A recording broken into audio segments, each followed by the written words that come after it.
जिसुनि मुङै बयखौबो खुलुमबाय आरो लोगोसे बयखौबो बरायदों। अनजाग्रा ख्रिस्ट'नि आंगो लोगो नोंथांमोननो लागै दिनै मोनसे बेबायदि भिडिअ लानानै फैदों एबा रादाब लानानै फैदों। बे जाहैबाय नैबे सानडेआव जानाय जाथाय, जेराव पास्टरखौ जबरजस्तियै पुलिसफोरा लाना थांदों, बोलांदों, गोदोनायाव हमनानै बोलांदों। नोंथांमोननो बेबायदि रादाब लानानै फैदों। दा बेयावहाय नोंथांमोना नायदो बबे जायगायाव जादोंमोन, बहा जादोंमोन, माब्रै जानो मोनखो, बेफोरखौ डिटेल्सै नोंथांमोननो आङो जोबनाय फारसे बेखेवनानै हैगोन। दा बेयावहाय थोंजोङैनो नोंथांमोननो बे रादाबखौ दिन्थिग्रोनो नागिरदों, जेराव सासे पास्टर आरो पास्टरजों लोगोसे सासे बेक्तिखौ बिथांमोन सानैखौबो पुलिसा लानानै थांबाय, हमबाय। आरो मानो हमखो बेफोरखौ जोबनाय फारसे रोखायै आङो नोंथांमोननो खोन्थागोन। दा बेयावहाय भिडिअखौ जोबजासिम नायथार। बेजोंनो लोगोसे खावलायनो हास्थायदों नोंथांमोना नायलांबाय थायैनि आवगायावनो मोनसे लाइकखौ होनानै होदो आरो लोगोसे भिडिअखौ शेयार खालाम। आरो सोरबाफोर जुदि चेनेलाव गोदान फैदोंब्ला चेनेलखौ साबस्क्राइब खालामना लादो, जेन फैबाय थानाय समाव बेबायदिनो नोंथांमोना जेन ख्रिस्टियानजों सोमोन्दो थानाय रादाबफोरखौ आरो बोसोनफोरखौ जेन मोनबाय थानो हायो। दे अब्ला बे रादाबखौ नायग्रोदो।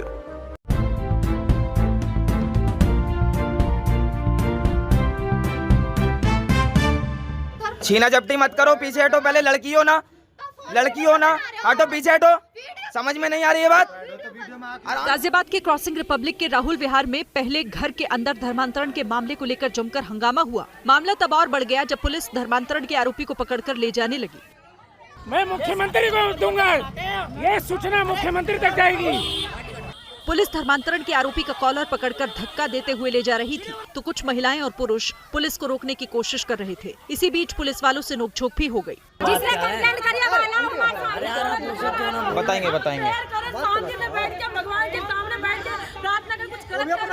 कुछ दूर तक पुलिस हंगामे के बीच ऐसे ही आरोपी पादरी को पैदल लेकर गई और बाद में बाइक पर बैठाकर उसे थाने लेकर चली गई। आराम से चल रहा है।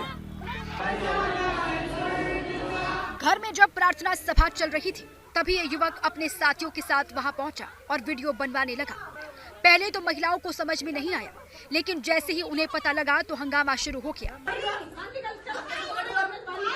प्रबल गुप्ता पुत्र धर्मेंद्र गुप्ता द्वारा एक प्रार्थना पत्र दिया गया।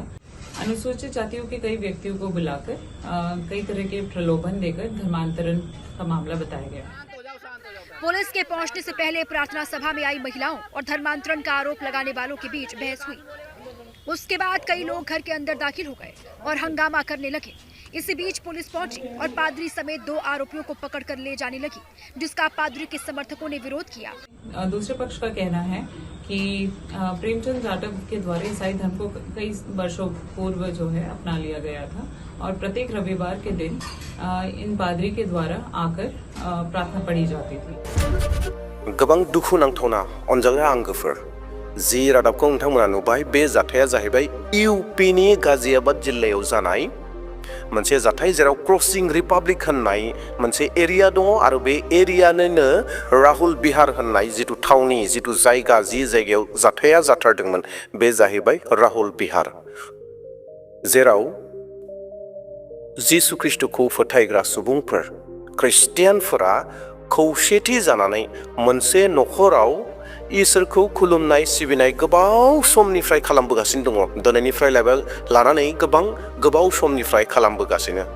नाथाय बेयाव ख्रिस्टियानफोरनि जिथु खुलुमनाय सिबिनाय खालामनाय गोबाव समनिफ्राय बेखौ गोबां सुबुङानो नोजोर होखोमानानै दंखायोमोन।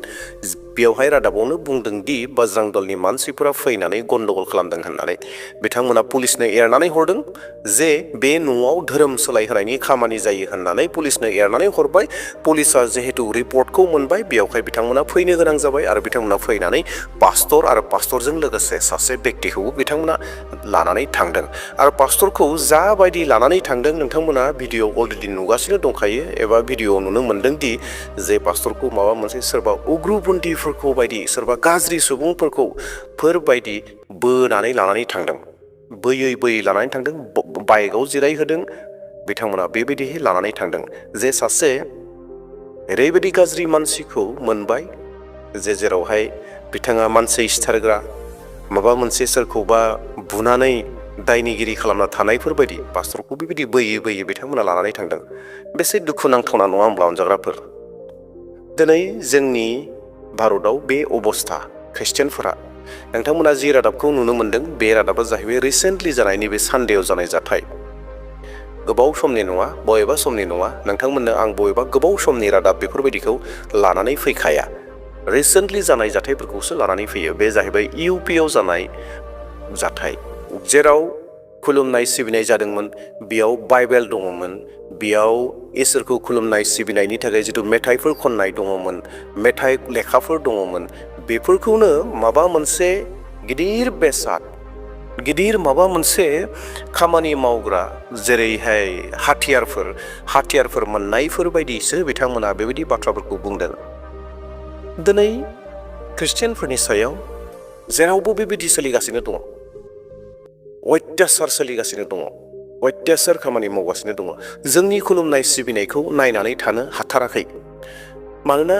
जोङो सैथो इसोरखौ खुलुमदों नङा होमब्ला दा बेयावखायनो सैथो इसोरखौ खुलुमनायखायनो दिनै गोबां सुबुंफोरा दिनै नायनो बादों गोबां सुबुंफोरा तारनाखौ लानानै फैदों आरो बिनि गुबै जाहोना जाहैबाय दिनै सैताना मानसिफोरनि गोसोफोरखौ आन्दायहोदों सैताना मानसिफोरनि गोसोनि मेगनखौ बन्द खालामदों जेराव सैथोखौ सिनाय मोनाखै जेराव सैथोखौ नुवाखै दिनै जि तारनाफोरा जाबाय थादों जिसु ख्रिस्ट'आ बे बिसयाव स्पष्टयै बुंनानै दोनखादों जों जुदि बे बाथ्राखौ बावनानै थायोब्ला हयथ' जोंहाबो गोरोन्थि जागोन आरो जोंबो प्रब्लेम्सफोरखौ फेसिं खालामनायाव गोरानिख्रुइ गोरा मोनबाय थानो हागौ तारनाखौ जों गोरानिख्रुइ गोरा मा एसे बेबायदि जादों होननानै साननो हागौ नाथाय ख्रिस्ट'नि आंगो लोगोफोर ख्रिस्ट'नि बिसाफोर जिसु ख्रिस्ट'आ स्पष्टयै जोंनो बुंनानै दोनखादों दि जों जेब्ला जिसु ख्रिस्ट'खौ मोनबाय जिसु ख्रिस्ट'खौ मोननायनि थाखाय जों जे कम्फर्टेबल लाइफ मोनगोन बे नङा जों जे मोजां जिउ खुंनो हागोन मोजाङै थांनानै थानो हागोन मोजाङै खुलुमनाय सिबिनाय खालामबाय थानो हागोन बे नङा जिसु ख्रिस्ट'नि बुंनाय बाथ्राखौ नोंथांमोननो आङो दिन्थिनानै होनो हास्थायदों जेराव लुकासआवबो बुंदों मेथ्युआवबो बुंदों बे सेम बाथ्राखौनो नोंथांमोननो मोननैखौबो दिन्थिना होनो हास्थायदों माथाइनि 24:9 सिरि नोंसोरो हमनानै गथाय जागोन साजाय होजागोन आरो सिथार जागोन आंनि मुंनि जुनै नोंसोरो हारि मानिजोंनो मुगै जागोन बेखौ माथाइया एबा मथिया स्पष्टयै मा बुंदों बे जाहैबाय जिसु ख्रिस्ट'नि बुंनाय बाथ्रा जिसु ख्रिस्ट'आ बेखौसो बुंदों दि जिसु ख्रिस्ट'खौ नाजावनायनि थाखाय नोंसोरो हमनानै गथाय जागोन साजा होजागोन सिथार जागोन होननानै जिसु ख्रिस्ट'आ स्वयं गावनि खुगाजों बुंदों आरोबाव लुकासनि 21:17 सिरियाव ओरैहाय बुंदों आंनि मुंनि जुनै नोंसोरो बयजोंबो निन्दि जागोन जेब्ला जोङो जिसु ख्रिस्ट'खौ मोनबाय जिसु ख्रिस्ट'खौ नाजावबाय जोंहा जिसु ख्रिस्ट'खौ नाजावनायाव जों जे अनलि कम्फर्टेबल लाइफखौ मोनगोन जिसु ख्रिस्ट'खौ नाजावनायखाय जों गोबां सन्मान मोनगोन राजाफोर बायदि सन्मान मोनगोन माबा मोनसे पुरस्कार मोनगोन बान्था मोनगोन बे नङा जिसु ख्रिस्ट'आ बुंखादों जिसु ख्रिस्ट'खौ नाजावनायखाय आंखौ नाजावनायखाय होननानै जिसु ख्रिस्ट'आ फोरमायखादों दि नोंसोरो मुगै जागोन नोंसोरो नासय जागोन नोंसोरो सिथार जागोन नोंसोरो हमजागोन होननानै दिनै बे एखे बाथ्राया सोलिगासिनो दङ जागासिनो दङ आरो बे बाथ्राखौ जिसु ख्रिस्ट'आ माब्ला बुंदोंमोन बे जाहैबाय जिसु ख्रिस्ट'आ फैनायनि सिगांनो बे जाथायफोरा बुहुमाव गोबां जागोन होननानै बुंदों बुहुमनि जोबनायनि सिगां जिसु ख्रिस्ट'आ साफ्रोम फोथायारिफोरखौ लांनो फैनायनि सिगांनो बेफोर जाथायफोरा गोबांनिख्रुइ गोबां जागोन जेराव जिसु ख्रिस्ट'नि मुङै जिसु ख्रिस्ट'खौ नाजावनायखाय दिनै पास्टरफोरा हमजागासिनो दङ नासय जागासिनो दङ दिनै जों गिर्जा खालामनायाव खुलुमनाय सिबिनायाव बहाबा न'आनो जाथों बबेबा गिर्जा न'आनो जाथों जेराव खुलुमनाय सिबिनाय खालामदों बेयावनो तारना सोलिगासिनो दङ गोबांनिख्रुइ गोबां तारना जागासिनो दङ दिनै जों बेखौ गले गले नुगासिनो दङ गले गले नुनो मोनगासिनो दङ दिनै बेबायदि परिस्थिति जागासिनो दङ आरो बेफोर गासैखौ जिसु ख्रिस्ट'आ बाइबेलाव रोखायै जोंनो मोन्थिहोनानै दोनखादों जे जोबनाय बोथोर फारसे बेफोर गासै जाथायफोरा जागोन गोबांनिख्रुइ गोबां जागासिनोबो दङ जेराव देवबाराव रबिबारनि सानाव खुलुमनाय सिबिनायनि थाखायनो नंखाय दाय खालामनानै नंखाय फोलानानै पास्टरखौ हमहोदों मामोन बेनि दाया मा दायमोन जेबो दाय गैया जेराव बिथांमोना खौसे जानानै इसोरखौ खुलुमदों सिबिदों आर'ज खालामदों सोरबा दुखुआव दङब्ला दुखुआव थानायखौ रंजाहोनो थाखाय इसोरनियाव गथायनो थाखाय इसोरनिफ्राय बिना होनो थाखाय सोरबाया जुदि बेरामाव दङब्ला बै बेरामाव थानायखौ जिसु ख्रिस्ट'नि सहायजों बोलोजों सोखाना होनो थाखाय खौसेथियै आर'ज खालामदोंमोन।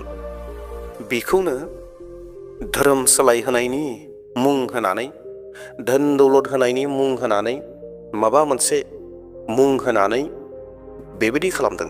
नाथाय मेडियायाव बेखौ दिन्थिनो हायाखैदि बा दिन्थिनो हायाखै बा नुजाहोनो हायाखै जे बेयाव इन्टारभिउ लानाय हाइकाटकार आं फैदोंमोन, आंखौ धोन होनानै लानानै फैदों, आंनो बुंदोंमोन धोन होगोन होननानै आरो बे गिर्जायाव आंखौ लानानै फैदोंमोन, बे आर'जनि सभायाव लानानै फैदोंमोन होननानै रावखौबो दिन्थिनो हायाखै। जिहेतु नङा, जिहेतु जाया, जिहेतु जायाखै, बेबायदि मावाखै, अब्लाबो दिनै जबरजस्तियै पास्टरखौ हमबाय आरो पास्टरजों लोगोसे सासे व्यक्तिखौ हमबाय आरो हमनानै बिथांमोना तदन्त खालामगासिनो दङ, नायबिजिरगासिनो दङ।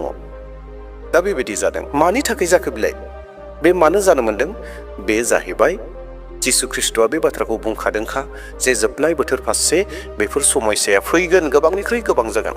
पास्टरफोरा आंनि मुङै मुगै जागोन, सिथार होजागोन, हमजा होजागोन। दिनै बेफोर सोलिगासिनो दङ। अनजाग्रा प्रियफोर, ख्रिस्ट'नि आंगोफोर, दिनै जोंनियावबो बेफोरबायदि समयसाफोरा फैगोन।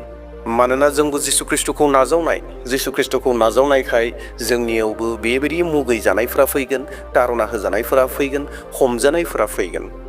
जेखि जादिया फैयोब्लाबो जोंनि फोथायनायखौ, जोंनि खुलुमनाय सिबिनायखौ जोंनिफ्राय माब्लाबाबो गोजान खालामनो हानाय नङा। दे अब्ला अनजाग्रा प्रियफोर, दिनैनि भिडिअखौ बेसेयावनो दोनथ'नोसै।